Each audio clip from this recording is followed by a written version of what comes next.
کہ ہمیں نمازوں میں مزہ آتا ہے، ذکر و اذکار میں مزہ آتا ہے، نماز میں لمبے رکوع میں، لمبے سجدے میں، لمبے قیام میں مزہ آتا ہے، اور دھیان میں اللہ کے بیٹھنے سے ہمیں مزہ آتا ہے، تو بدمزہ لوگ کہتے ہیں کہ بھائی ان چیزوں میں کیسے مزہ آئے، ان چیزوں میں کیسے مزہ آئے؟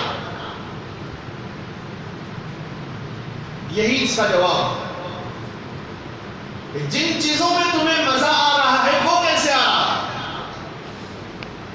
جن لہو و لعب میں اور جن محارم میں تمہیں مزہ آ رہا ہے، گندی چیزیں دیکھنے میں تمہیں مزہ آ رہا ہے، وہ کیسے آ رہا ہے؟ آ رہا نہیں آ رہا؟ گانے سننے میں، میوزک پر تھرکنے میں تمہیں مزہ آ رہا ہے، وہ کیسے آ رہا ہے؟ جھوٹ بول کر دوسروں کا مال کھانے میں تمہیں مزہ آ رہا ہے، وہ کیسے آ رہا ہے؟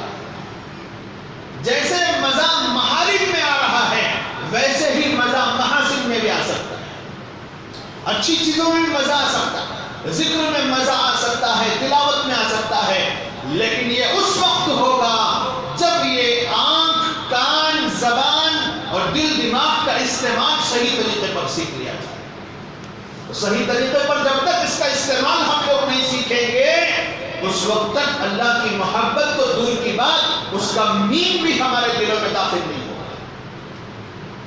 آج لوگ عجیب نظر سے دیکھتے ہیں اللہ والوں کو، یہ کیسے اتنے سکون سے رہتے ہیں، نہ ان کے پاس بنگلے ہیں، نہ گاڑیاں ہیں، نہ دنیا کے نوکر چاکر ہیں، نہ فلاں سہولتیں ہیں، لیکن پھر بھی ان کی زندگی دیکھو بغیر کسی ٹینشن کے گزر رہی ہے، گزر رہی ہے۔ ان کو یہ مزہ اور سکون کہاں سے مل رہا ہے؟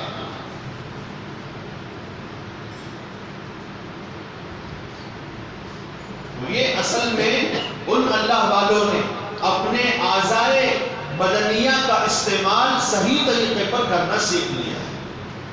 ہم نے نہیں سیکھا، ہم نے آنکھ کو اپنی ملکیت سمجھی ہے، اپنے باپ دادا کی جاگیر سمجھی، میری آنکھ، میری زبان، میرا کان، میرا دل دماغ، میں جیسے چاہے یوز کروں گا، پھر دل میں جن چیزوں کو تو یوز کر رہا ہے ان کی حقیقت، ان کی ماہیت اتر جائے گی، اللہ کی محبت دل میں کبھی نہیں اترے۔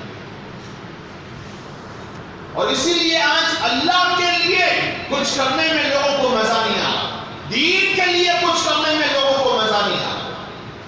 زبانوں کی حقیقت سمجھ میں آئی اور اس کا فائدہ سمجھ میں آیا، سارا وقت وہاں لگا۔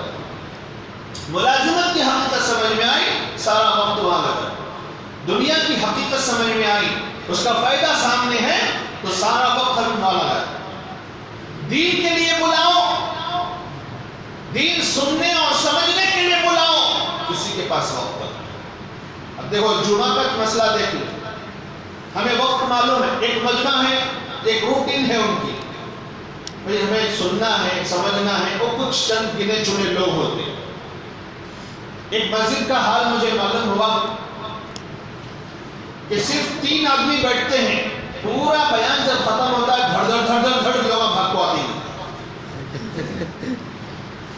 پورے آس پاس ہی چھڑتی ادھر ادھر، مسجد میں آ کر نہیں بیٹھتے۔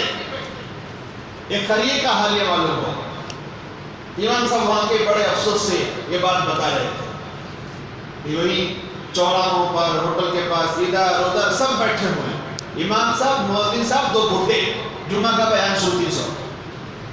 اب انہیں بیان کرنے والا بھی کیا حساب سے کرے گا بولو؟ 1 گھنٹے کا ارادہ رہا تو 20 منٹ میں ختم۔ یہ ہمارا دین کے ساتھ سوتیلا برتاؤ۔ وجہ کیا ہے کہ ہمارے دل میں ان چیزوں کی محبت بیٹھ گئی جن کی محبت کا بیٹھنا انسان کی بربادی کا سبب ہے، دل کی دنیا کی بربادی کا سبب ہے۔ سمجھو حقیقت کو، یہ دنیا فنا ہونے والی ہے، ختم ہونے والی ہے۔ اس دنیا کی فنا ہونے والی چیزوں کے پیچھے بھاگو گے، لامحدود زندگی برباد ہو جائے، لامحدود زندگی برباد ہو جائے۔ اس لیے میرے بھائیوں، آج کی باتوں کا خلاصہ یہ لیجیے آپ کہ انشاءاللہ ہم دنیا کی چیزوں کی محبت دلوں سے نکال کر اللہ اس کے رسول محبت کو دل میں لائیں گے. اب سب ارادہ کریں.